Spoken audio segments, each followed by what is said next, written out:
법이라는 제목으로 말씀을 나누합니다. 제가 이 비슷한 제목을 많이 비슷한 제목으로 설교를 많이 해서 똑같은 제목의 설교를 이전에 했는 것 같은데 잘 모르겠습니다. 아무튼 뭐 제목이 중요한 건 아니니까 그죠? 사도행전 2장 37절 38절 두 절 말씀입니다. 사도행전 2장 37절 38절 이 두 절 말씀을 가지고 하나님 나라를 사는 법이라는 제목으로 함께 이 말씀을 보겠습니다. 같이 읽겠습니다. 시작. 그들이 이 말을 듣고 마음에 질려 베드로와 다른 사도들에게 물어 이르되 형제들아 우리가 어찌할꼬 하거늘 베드로가 이르되 너희가 행위하여 각각 예수 그리스도의 이름으로 세례를 받고 죄 사함을 받으라. 그리하면 성령의 선물을 받으리니. 아멘. 우리가 지금 계속해서 요한복음을 계속해서 나누고 있습니다. 근데 사실 제가 이제 요한복음의 그 2장과 4장의 두 표적, 갈릴리 가나에서 행하신 이 두 표적 사이를 오락가락하며 말씀을 계속해서 나눠왔습니다. 제가 오늘 본문을 사도행전으로 정했지만 여러분이 다른 말씀인 줄 아셨겠지만 계속해서 요한복음 이 두 표적에 대한 말씀의 연속입니다. 제가 계속해서 이 두 표적 사이에서 더 이상 다음 말씀으로 못 넘어가는 이유는 그만큼 중요한 의미가 요한복음 2장과 4장 사이에 있기 때문입니다. 이 요한복음과 2장과 4장 사이에 있는 말씀만 우리가 깊이 묵상해도 우리가 그리스도인으로서 어떻게 살아야 되는지, 하나님 나라를 살아가는 것이 무엇인지를 우리가 알 수 있을 것 같습니다. 제가 지난주에 이 두 표적은 하나님 나라의 두 기둥과 같다 이런 말씀을 들었습니다. 하나님께서 솔로몬의 성전 입구에 두 녹기둥, 야긴과 보아스라는 두 녹기둥을 세우게 하셨습니다. 야긴이라는 뜻은 그에게 능력이 있다라는 뜻입니다. 보아스라는 뜻은 그가 이루신다라는 뜻입니다. 야긴, 그에게 능력이 있기 때문에 우리는 날마다 기도로 은혜의 녹기둥을 반짝반짝 빛나게 닦아야 합니다. 보아스, 그가 이루시기 때문에 우리가 주의 말씀을 주야로 묵상하면서 진리의 녹기둥을 반짝반짝 닦아야 하는 것이죠. 그래서 기도와 말씀이 중요합니다. 기도와 말씀으로 날마다 은혜와 진리의 이 두 녹기둥을 반짝반짝 빛나도록 닦아갈 때 우리는 이 땅 가운데서 하나님 나라의 빛이 되는 그런 삶을 살아갈 수 있는 것입니다. 날마다 아침 햇살을 받아서 찬란하게 빛났던 그 두 녹기둥처럼 그 두 녹기둥을 통과하여서 성전 안에 들어가 지성소 안에 임재하여 계시는 그 하나님의 임재 가운데 살아가는 것, 그래서 이 세상 가운데 빛을 발하는 삶을 살아가는 것, 그것이 하나님 나라의 삶이고 그렇게 살아가는 사람들이 하나님의 백성들, 그리스도인 것입니다. 성전 입구가 동쪽을 향하게 했던 것의 의미에 대해서도 지난주에 말씀드렸습니다. 에덴의 동쪽으로 쫓겨났던 우리 모든 세상이 다시 하나님께로 돌아오기를 기다리시는 하나님 아버지의 마음, 그래서 이 두 녹기둥은 하나님의 두 팔과 같다는 말씀을 지난주에 드렸습니다. 하나님께서 두 팔 활짝 펴서 우리가 그 품으로 돌아오기를, 달려오기를 기다리고 계시는 것입니다. 누구든지 어린아이처럼 믿음으로 주님 앞에 나아갈 때, 믿음으로 달려가 그 품에 안겨서 기쁨과 평안을 누리며 살아가는 것, 그것이 하나님의 백성의 삶인 것이죠.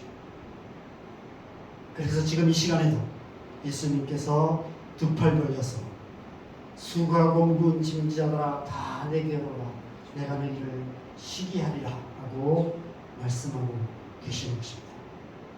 믿음으로 주님 앞에 나아가 주님의 품에 안겨서 그 품에 모든 무거운 짐을 내려놓고 주님께 주시는 기쁨과 평안을 누리며 살아가는 삶, 그런 삶을 우리가 살아가야 하는 것입니다.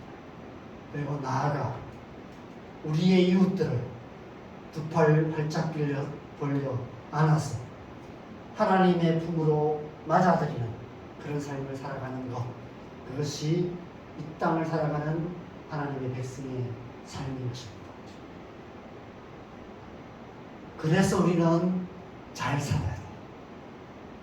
그래서 우리는 그리스도인다운 그리스도인이 되어야 되고 그리스도인다운 삶을 살아야 합니다. 이 세상의 방식이 아니라 하나님 나라의 방식을 따라서 살아야 합니다. 이 땅에 하나님 나라를 빛내는 삶을 살아가야 하는 것이죠. 그래서 오늘 말씀을 통해서 하나님 나라를 사는 법에 대해서 함께 생각해 보려 합니다. 우리 요한복음 15장 4절 5절 말씀을 함께 읽겠습니다. 시작. 내 안에 거하라 나도 너희 안에 거하리라. 가지가 포도나무에 붙어있지 아니하면 스스로 열매를 맺을 수 없음 같이 너희도 내 안에 있지 않으면 그러하리라. 나는 포도나무요 너희는 가지라. 그가 내 안에 내가 그 안에 거하면 사람이 열매를 많이 맺나니 나를 떠나서는 너희가 아무것도 할 수 없습니다. 우리가 잘 아는 말씀이죠. 저는 개인적으로 이 말씀이 하나님 나라를 사는 법을 가장 잘 표현한 말씀이라고 생각합니다. 그리스도의 삶이 어떤 삶인가? 바로 이렇게 살아가는 것이라고 생각합니다. 그가 내 안에, 내가 그 안에. 우리가 주님 안에, 주님께서 우리 안에 거하는 삶. 그것이 하나님의 백성의 삶인 것입니다. 그가 내 안에, 내가 그 안에. 우리가 주님 안에, 주님께서 우리 안에 거하시는 것. 그럼 그것이 어떤 의미일까요? 우리가 어떻게 서로 안에 거할 수 있을까요? 이 의미를 어떤 분이 이렇게 그림으로 표현했습니다. 주님께서 우리 안에 계시고 또 우리는 그렇게 주님 안에 있고. 저도 지금까지 이 그림처럼 생각했습니다. 근데 제가 이번에 이 말씀을 준비하면서 아주 단순한 사실인데 이 말씀의 의미를 새롭게 깨닫게 되었습니다. 여러분, 우리가 어떻게 서로 안에 거할 수 있을까요? 서로 안에 거할 수 있을까요? 아주 단순합니다.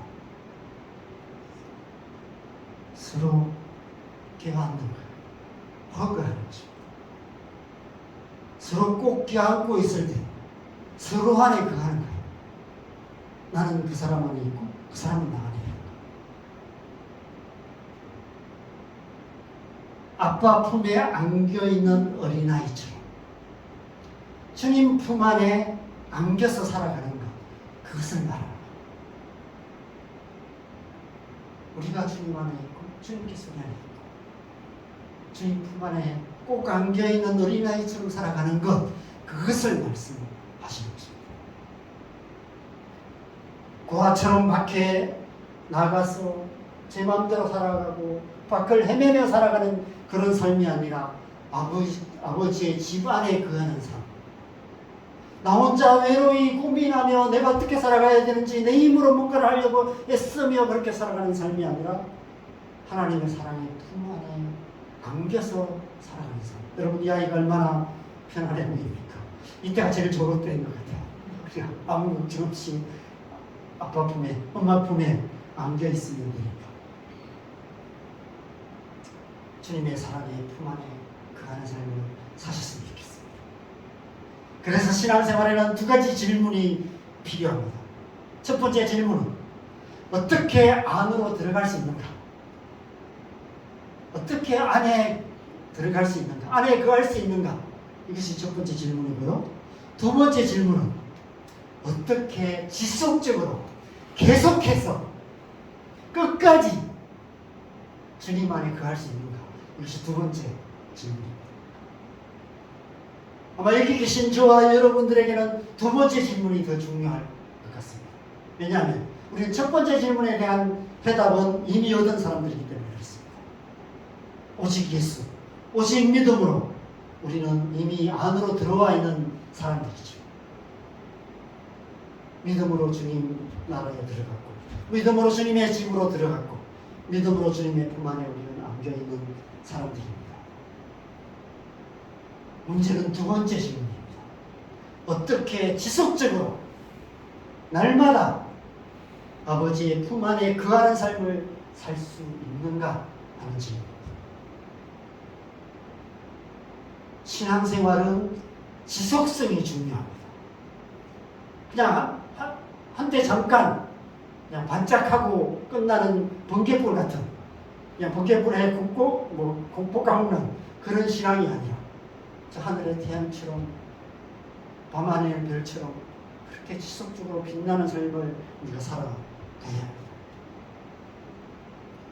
한때 잠깐 누구보다 열심히 신앙생활 할 수 있습니다. 그래서 신앙생활 열심히 하는 사람들을 보면서 나도 한때는 저렇게 열심히 했는데 이렇게 말하는 사람들이 많이 있습니다. 그러나 지속적으로 끝까지 우리 인생이 끝나는 마지막 날까지 그렇게 살아가는 사람들은 많지 않습니다. 하나님의 말씀에 순종하는 것이 왜 어려울까요? 눈 딱 감고 한두 번 순종하면 된다면 어려울 게 없어요. 한 방향으로 오랜 순종이 힘든 것입니다. 날마다 순종하는 삶을 살아가는 것이 쉽지 않아요. 주님 안에 거하는 것도 마찬가지입니다. 날마다 언제 어디서 무엇을 하든지 지속적으로 주님 안에 거하는 것이 쉽지 않습니다. 마치 영적 ADHD 문제를 가진 어린아이처럼 한시도 주님 안에 거하지 못하고 쉴 새 없이 들락날락하면서 하나님 말씀 앞에 잠시도 가만히 앉아있지 못하는 것이 우리의 영적인 모습입니다. 저의 모습입니다. 앉아는 있지만 제가 이렇게 저기 앉아있을 때가 많이 있는데 앉아는 있지만 제 생각은 끊임없이 사방팔방을 헤매고 다니고 컴퓨터 하다가 갑자기 유튜브 보다가 보면 막 여기저기 보고 있고 뭐 이러는 저의 모습을 보게 됩니다. TV 앞에 앉아서 이 채널 저 채널 막 이렇게 옮겨 다니는 우리의 모습들도 보게 됩니다.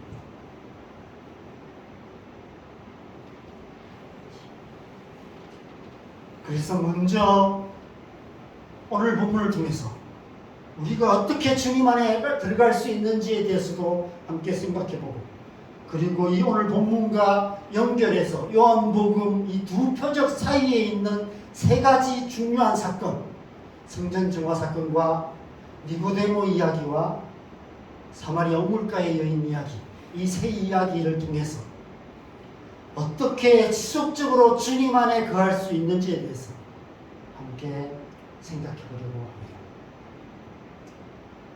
먼저 오늘 본문을 보면 오순절 성령의 불이 이 땅에 임하셨을 때 베드로가 성령으로 충만하여서 생전 처음으로, 여러분 베드로는 그냥 어부였어요.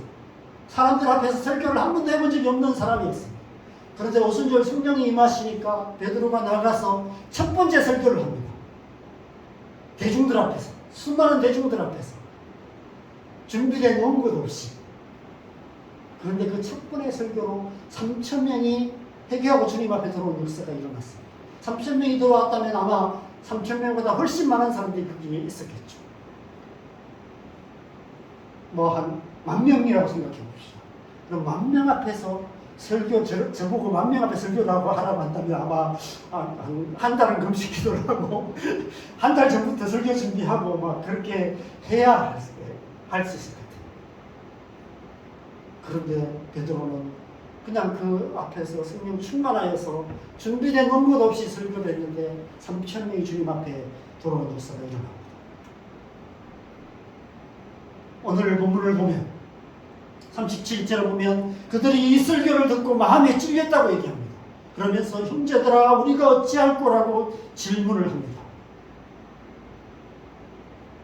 제가 작년에 아마 소개를 드렸던 책입니다. 부흥이라는 책인데 제가 작년에 읽고 올해 이제 다시 읽고 있습니다. 한번 꼭 읽어보시길 추천합니다. 너무 두꺼워서 딱 보는 순간 엄두가 안 나시죠? 근데 제 설교 100번 듣는 것보다 아마 이 책 한 번 읽으시는 게 우리 여러분에게 훨씬 더 도전이 되지 않을까 이런 생각도 듭니다. 마틴 로이드 존스 목사님이 부흥에 대한 이야기를 이 책에서 몇 주 동안 걸쳐서 한 설교를 이렇게 모아놓은 책입니다. 제가 이제 작년에 읽고 그 전에 한 번 읽고 작년에 한 번 읽고 올해 다시 읽으면서 이거 매년 한 번씩 읽어야 되겠다. 제가 이제 이런 생각을 하면서 다시 읽고 있습니다. 이 책을 보면 부흥의 역사가 일어났을 때 시대마다 하나님께서 부흥을 주실 때가 있었습니다. 어느 지역적으로 부흥을 주시기도 하고요. 어떤 한 교회에 부흥을 주시기도 하고요. 어떤 한 나라 전체에 부흥이 일어나기도 했던 때가 있었다고 합니다. 그런데 부흥의 역사가 일어날 때마다 예외 없이 일어나는 일이 있었는데 바로 이런 일이라고 얘기합니다. 하나님의 말씀이 선포될 때 성령의 계시가 성령의 빛이 청중들의 마음에 비추셔서 죄를 깨닫게 됩니다.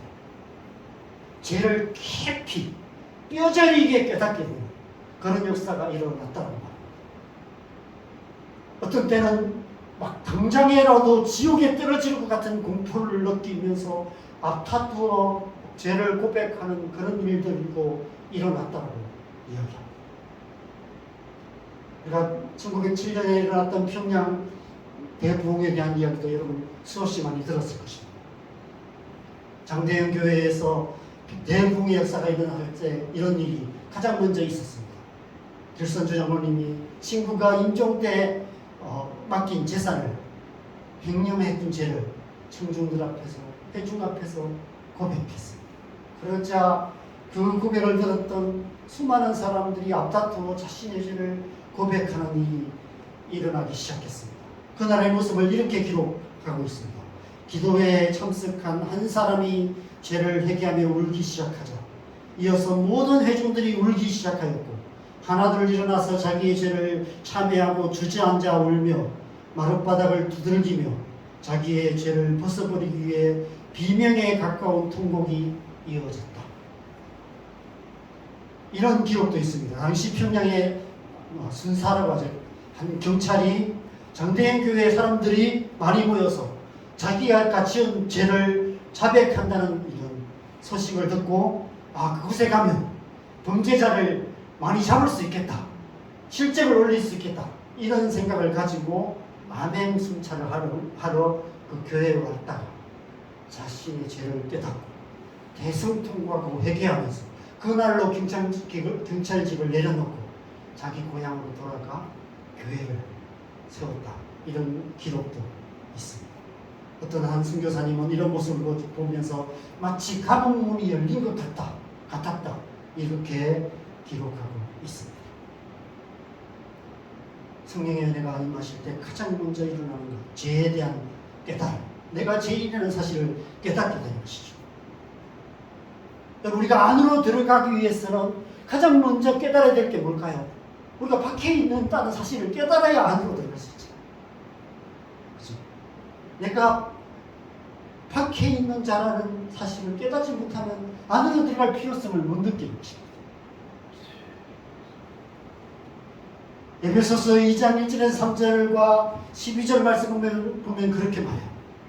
그때 허물과 죄로 죽었던 너희, 우리가 허물과 죄로 죽었던 자라는 사실, 불순종의 아들들이라는 사실, 본질상 진노의 자녀라는 사실, 우리가 밖에 있는 자, 외인이요 소망도 없고 하나님이 없는 자라는 사실을 깨닫는 것,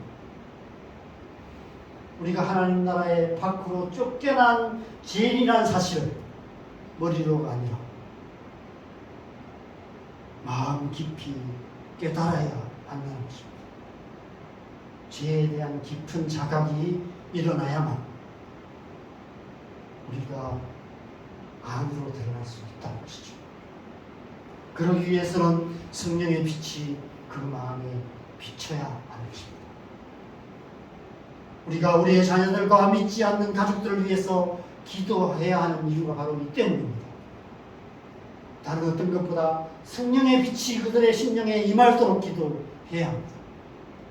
성령의 은혜가 그들 안에 임하여서 자신이 하나님 나라 밖에 있는 존재라는 사실을 깨닫고 자신이 죄인이라는 사실을 깨닫고 그 죄를 회개하고 안으로 들어올 수 있게 해주시길 기도해야 하는 것이죠. 교회는 다니지만 아직 그 은혜를 경험해 보지 못했다. 그 은혜를 위해서 기도해야 합니다. 우리가 죄인이라는 사실을 깨닫고 주님 앞에 나아가는, 주님 안으로 들어가는 그런 은혜가 우리 안에 필요한 것이죠. 성령의 은혜가 임하자 예수님을 십자가에 못 박으라고 소리쳤던 그들이 이제는 더 크고 절박한 소리로 형제들아 우리가 어찌할 거라고 울부짖기 시작했습니다.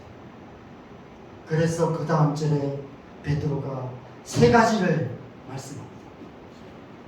회개하여 세례를 받고 성령의 선물을 받아라.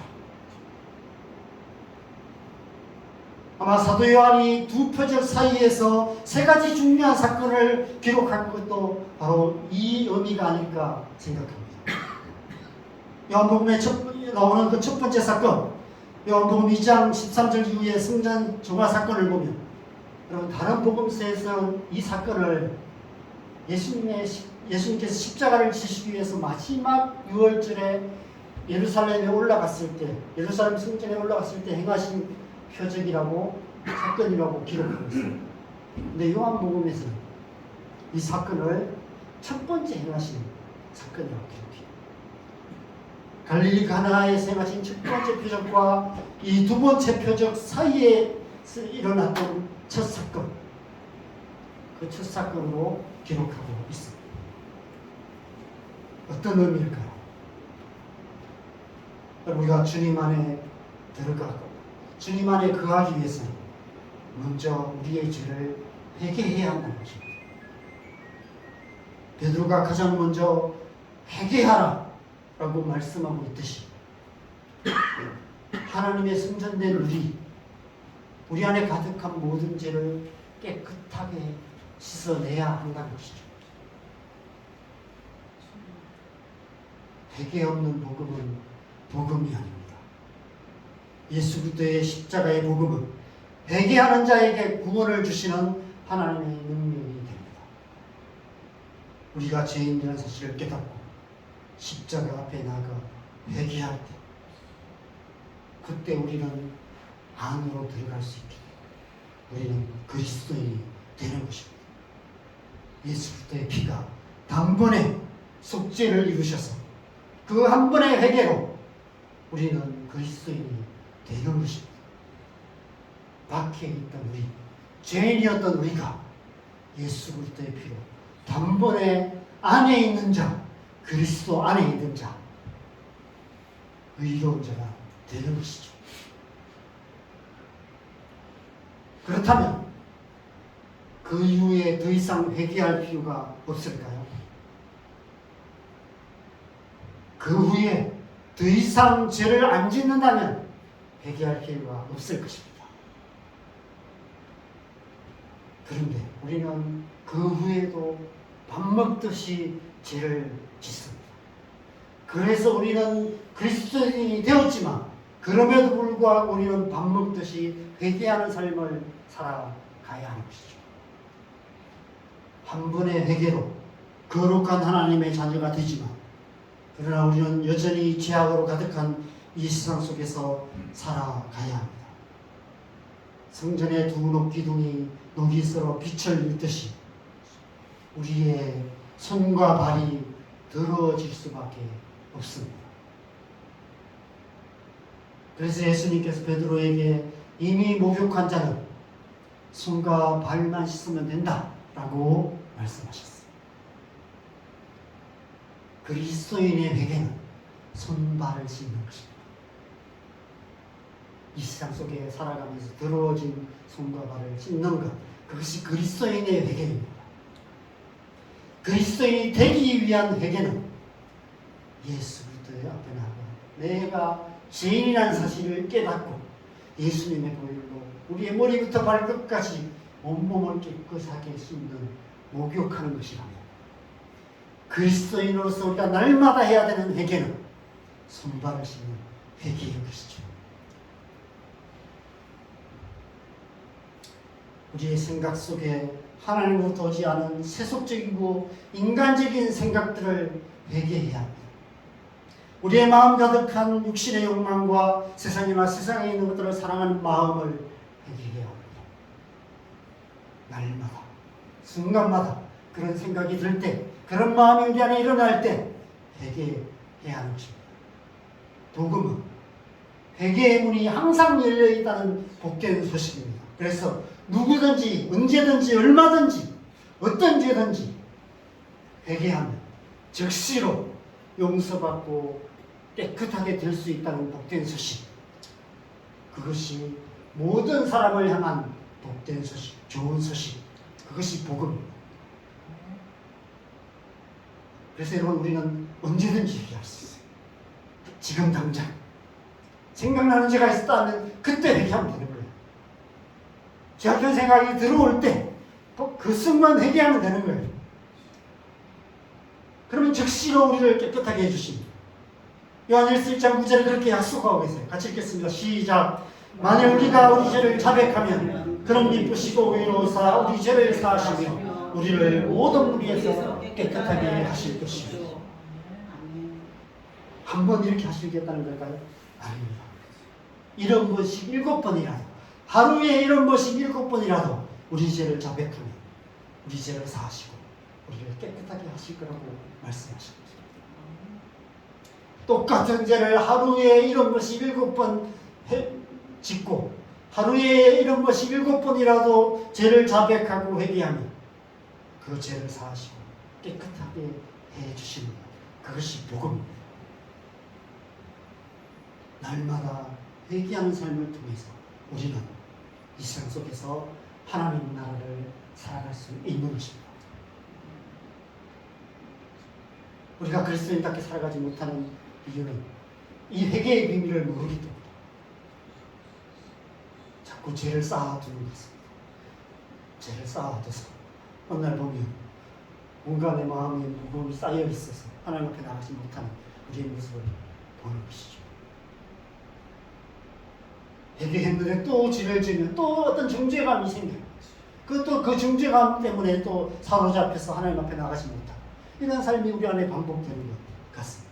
사단이 끊임없이 우리를 그렇게 정죄하고 있는 것이죠.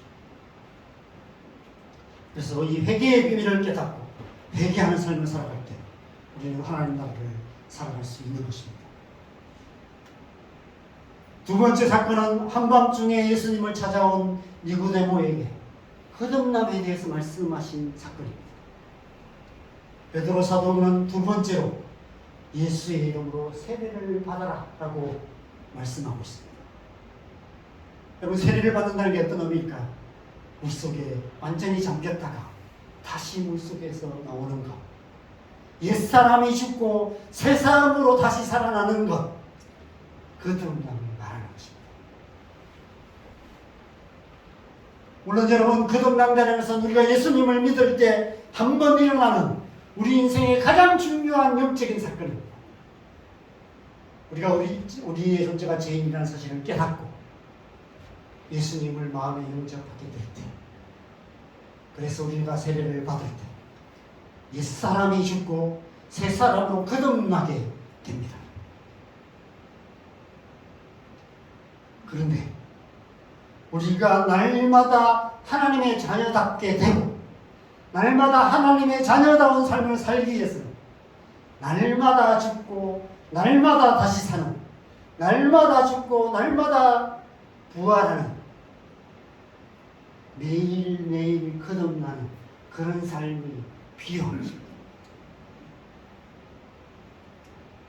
우리가 하루를 끝내고 잠자리에 드는 시간이 있습니다.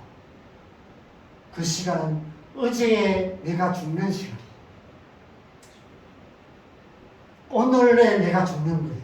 오늘의 내가 죽고 이제 내일의 아침 해가 뜰 때 새로운 내가 다시 살아나는 것, 그것이 우리가 하루하루 살아가는 삶이 아닐까 생각합니다. 하루를 끝내고 잠자리에 드는 순간 어제 우리는 죽고 다음날 새벽에 눈을 떠 밝아오는 아침을 맞이할 때 오늘의 내가 새롭게 태어나는 것입니다. 그렇게 우리는 날마다 죽음과 부활을 살아가는 거예요. 우리 이제 예원이와 미수를 키울 때 가장 힘들었던 것 중에 하나는 잠재우는 일이었습니다.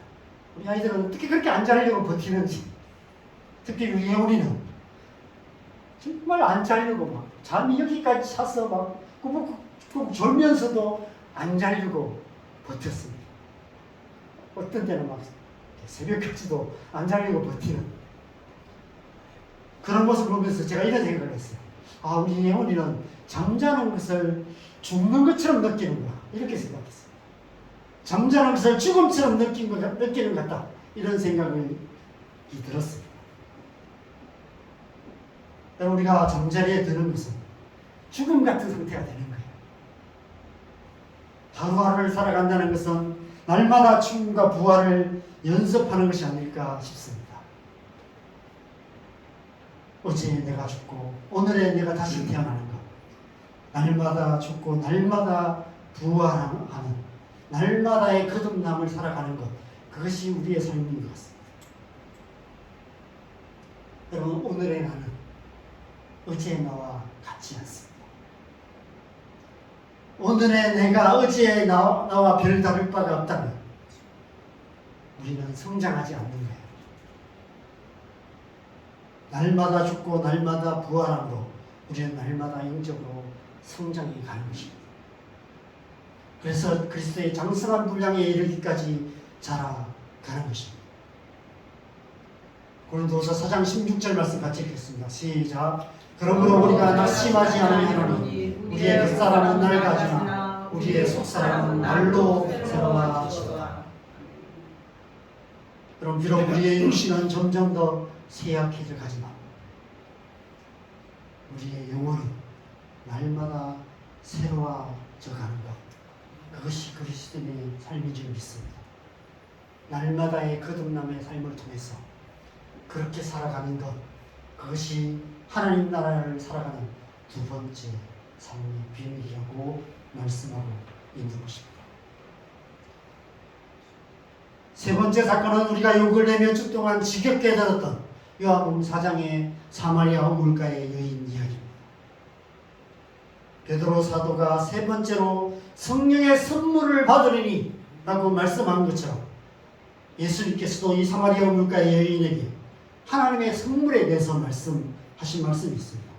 요한복음 4장 10절입니다. 같이 읽겠습니다. 시작.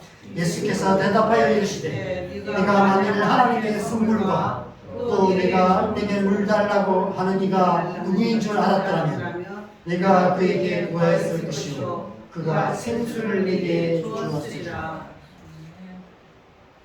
바로 성령 세례를 말씀하시는 것입니다. 우리가 예수님을 믿을 때, 우리가 죄인이라는 사실을 깨닫고 우리가 예수님을 마음에 영접할 때 우리 안에 성령께서 오셔서 우리 안에 거하시기 시작하십니다. 그런데 우리가 성령의 세례를 받게 되면 이제 우리가 성령 안에 거하는 삶을 살게 됩니다. 성령께서 우리 안에 거하시고 우리가 성령 안에 거하게 되는 것이죠. 우리 안에 성령이 거하시고 우리가 성령 안에 거하게 되는 것, 그렇게 살아가는 성령의 사람이 되는 것, 그것에 대해서 말씀하고 있는 것입니다. 우리가 하나님 나라를 살아가기 위해서 성령의 세례를 받아야 하는 것입니다. 성령의 충만함을 받아야 하는 것입니다. 한 번의 성령의 세례를 통해 우리는 성령의 사람이 되지만 성령의 사람으로 성령의 사람답게 되고 성령의 사람답게 살아가기 위해서는 날마다 성령 충만을 받아야 하는 것입니다. 언제 어디서 무엇을 하든지 성령의 인도하심을 따라 살고 성령의 능력으로 행하는, 성령으로 살며 성령으로 행하는 성령의 사람이 되어야 하는 것이죠. 그래서 우리가 성령 충만을 위해서 기도하는 것입니다. 회개하고 날마다 새롭게 태어나고 성령으로 충만을 받고 그렇게 하루하루 살아가는 삶, 그것이 하나님 나라를 사는 법이라고 성경은 말씀하고 있는 것입니다. 회개와 거듭남과 성령의 충만함을 통해 우리는 두 높이둥 사이를 지나 성전 안으로 들어가 하나님의 임재 가운데 거할 수 있는 것입니다. 휘장 가운데를 열어놓으신 새로운 살 길 되시는 예수 그리스도를 믿음으로 아버지께로 가는 길이요 진리요 생명 되시는 예수님으로 말미암아 하나님 아버지의 품 안에 들어가 그 품 안에 거하는 삶, 주님의 품에 안겨서 살아가는 삶을 살아갈 수 있게 되는 것입니다.